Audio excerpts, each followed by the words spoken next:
Assalamu alaikum, everyone. Welcome back to BR Literary Corner. Today, we're diving straight into part 5 of our literary term series with an explainer on what is easily one of the most powerful tools in all of literature, symbolism.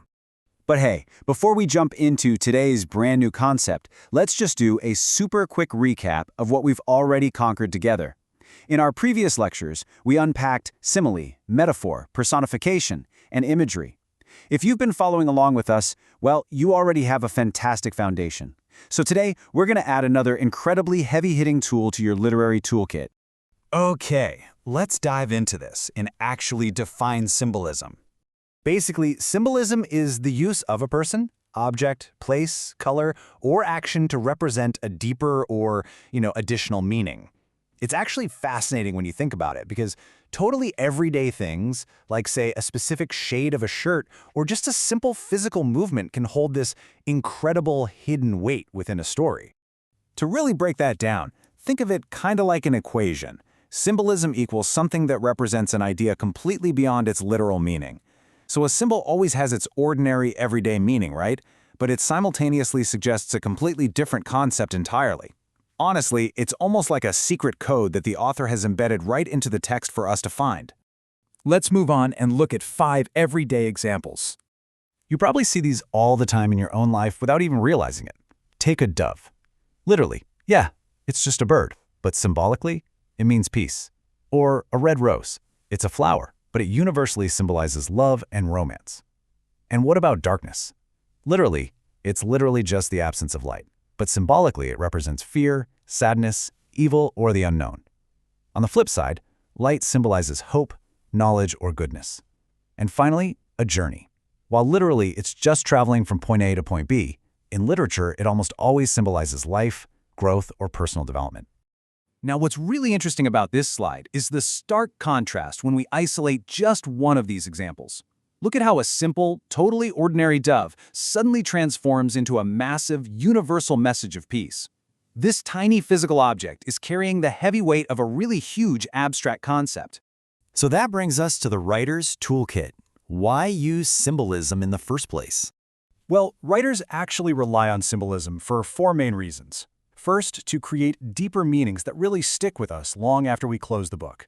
Second, to express complex ideas indirectly. Because, let's be honest, sometimes it is way more impactful to show a perilous journey than to just dryly explain the intricacies of personal growth. Third, it makes literary works vastly more meaningful and layered. And fourth, and this is probably the most important one, it encourages you, the reader, to interpret.